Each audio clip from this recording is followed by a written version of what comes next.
Hello, grade 4 students. How are you? This is the time to study science. As we will study lesson 4 from concept 1, unit 3. This is me, Shaimaa Hamdy, and you are watching the Big Sister channel. So don't forget to subscribe, like, share, and press the bell button to get the new notifications. So let's start our lesson. We have activity 8, follow the flow.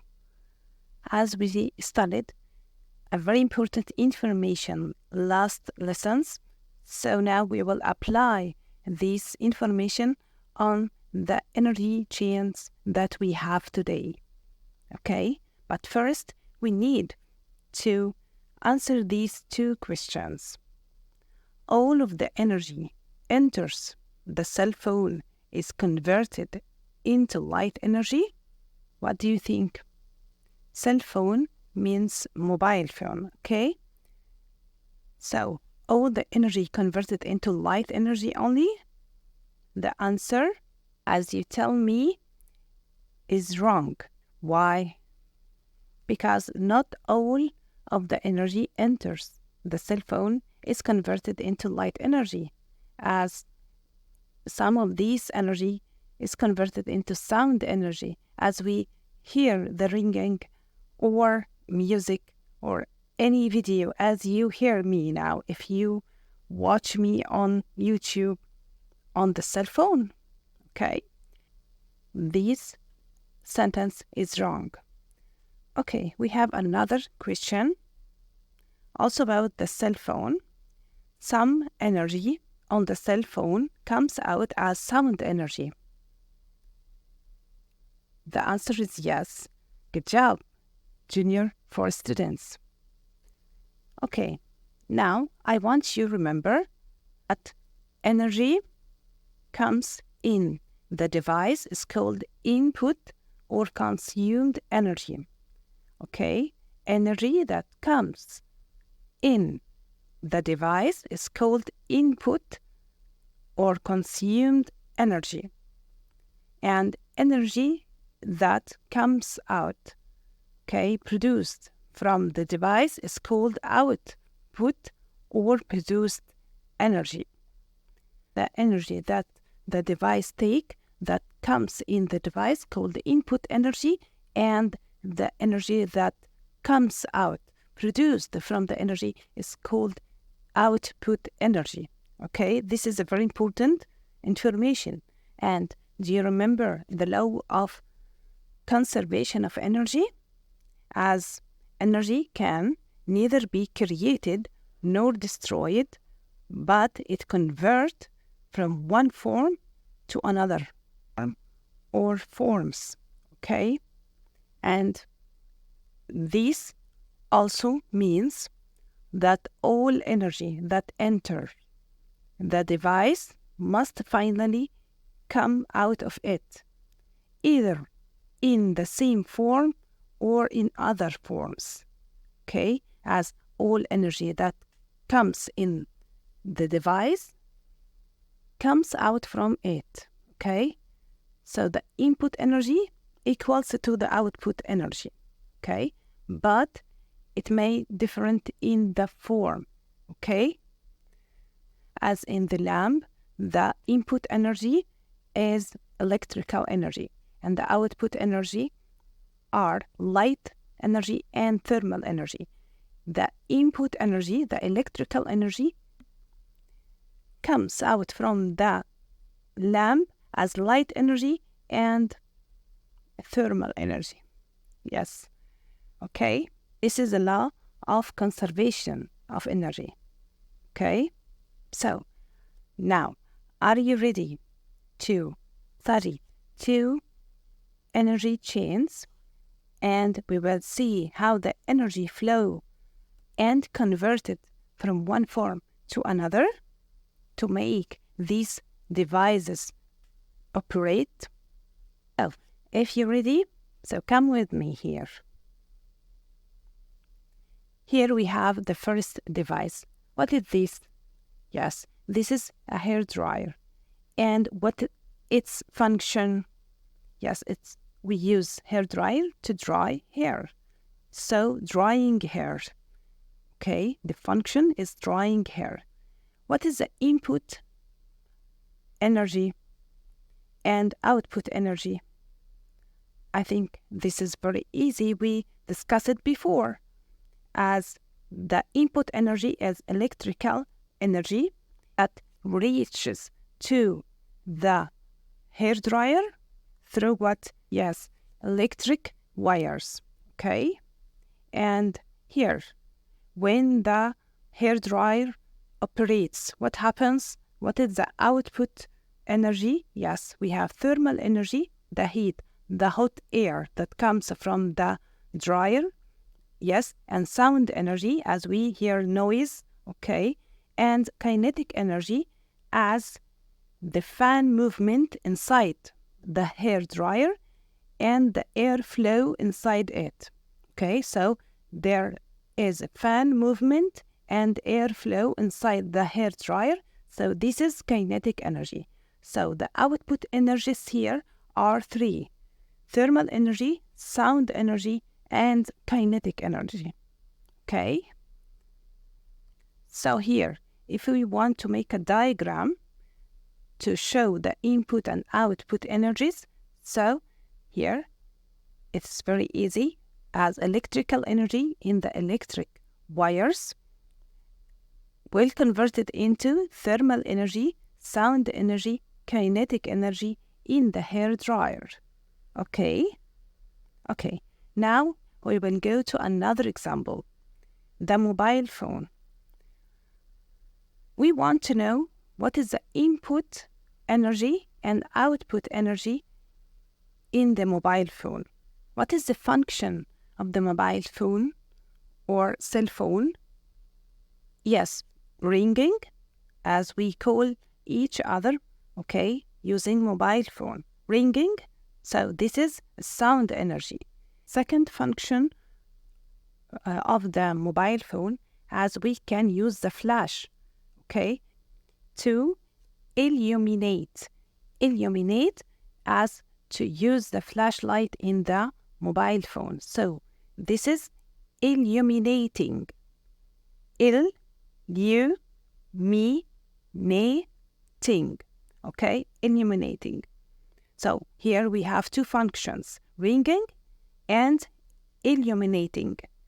And we use mobile phones also for, yes, processing information, okay, as we search on Google or browse, okay, the internet, okay. So those are the three functions: ringing, illuminating, and processing information.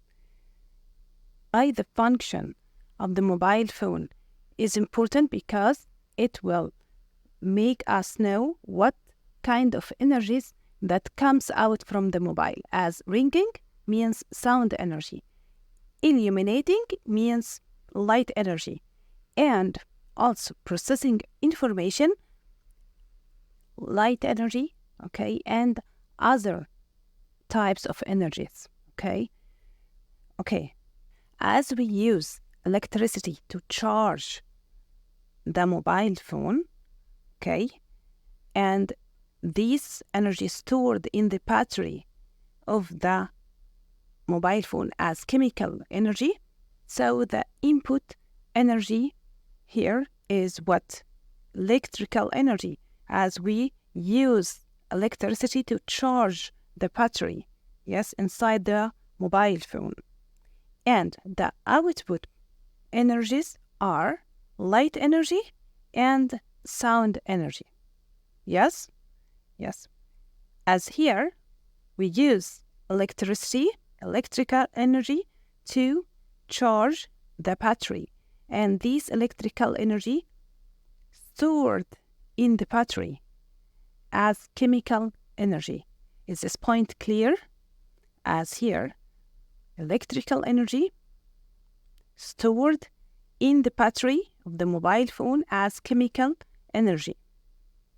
Okay, so we can make a diagram that shows us the energy flow chain in the mobile phone as electrical energy when we're charging phone, okay, is converted into chemical energy stored in the mobile phone's battery, okay? Here we have something, and this chemical energy will converted into electrical energy to operate the mobile phone, as to use the mobile phone. So this chemical energy stored in the battery will change into electrical energy to operate the mobile phone, okay? And then this, when the mobile phone is operated, so the output energies will be light energy and sound energy, as these energies produced from the mobile phone, okay?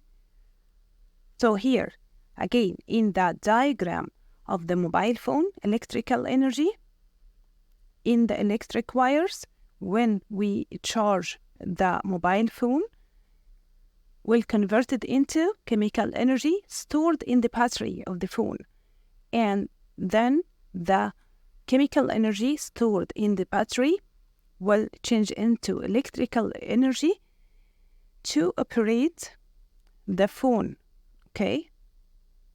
And then when the phone is operated, so what will happen? Yes, it will produce light energy and sound energy, okay?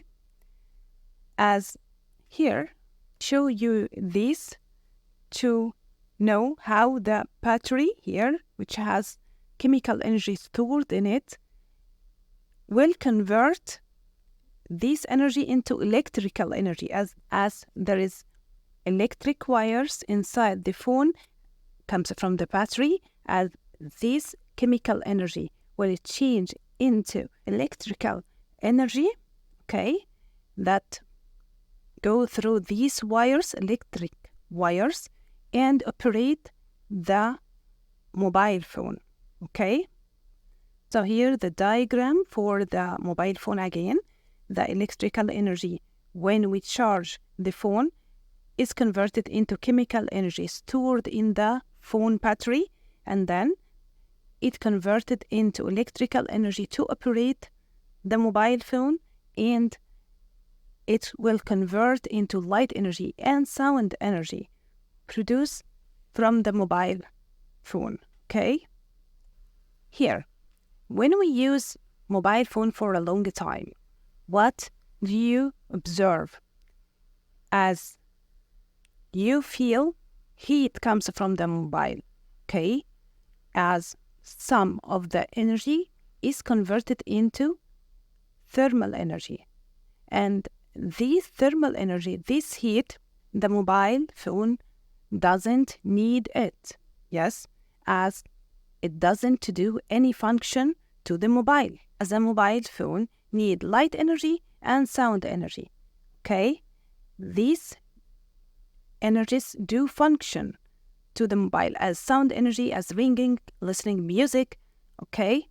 And light energy to operate the mobile phone and to make us see the screen and what we do on the mobile phone. But thermal energy isn't needed, as we call this wasted energy.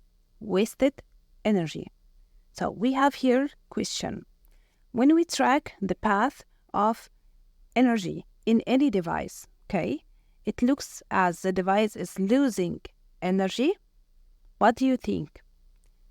Can the energy be lost as the device is losing energy?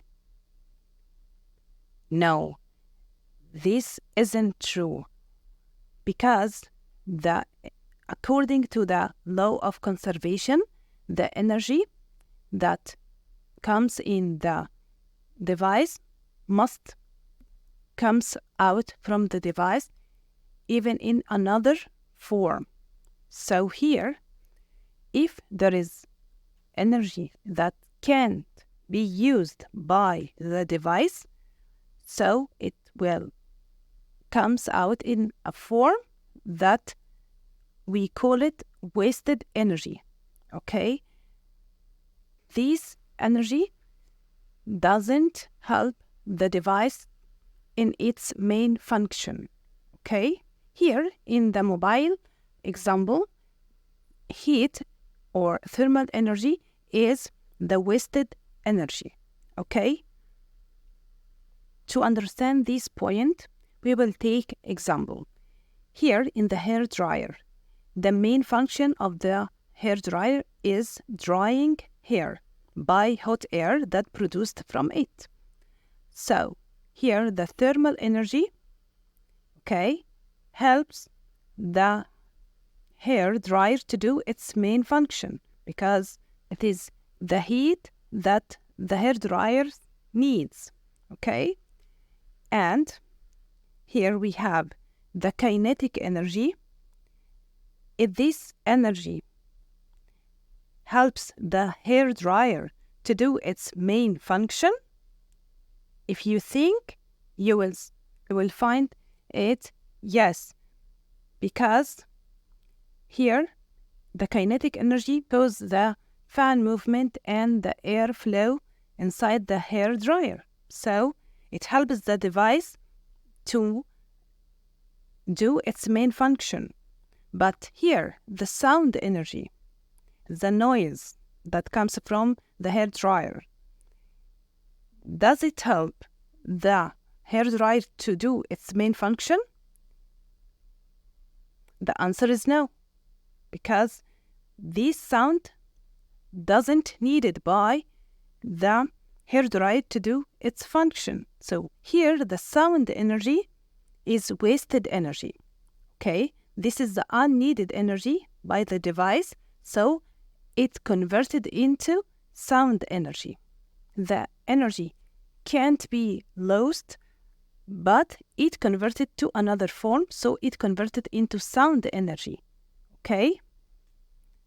Here again, the mobile example, as the main function of the mobile ringing, illuminating, and processing information.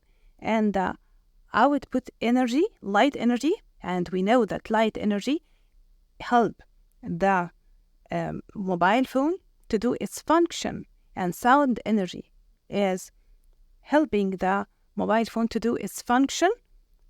But when we use mobile phone for a long time, so it produces thermal energy. So the question here, does thermal energy help the device to do its main function? No, mobile doesn't need thermal energy, but this is that energy that can't be used by the mobile, so it comes out in form of thermal energy. Okay? Because energy can't be lost or destroyed. Now we finished this activity and we will start activity 9, build an energy chain. As now, we will build an energy chain. Okay? We will build an energy chain that shows the flow of energy starting with the input energy and ending with the output energy. Okay? And the device that we have is the blender. And we will start from the light energy that comes from the sun. We will start this story from the beginning. Okay? Okay. As here, we start with the light energy from the sun. Okay? And then this energy is converted into chemical energy in the coal. And this chemical energy converted into thermal and kinetic energies in the power plant. Okay? And here in the power plant, the thermal and kinetic energies will convert into electrical energy, which goes through the electric wires to the device, which is the blender. It will operate the blender and the output energy here in the blender are three energies. Okay, kinetic energy, as this help the blender to do its activity, as it will blend the food. Yes, we have sound energy, we hear the sound of the blender. Yes, and thermal energy. Okay, and thermal energy and sound energy don't help the blender to do its activity, as the blender doesn't need sound energy or heat to do its job. Okay, so here the thermal and sound energies are wasted energies. Okay, I hope this was clear. Now we finished this lesson. See you next video. Thank you for watching and goodbye.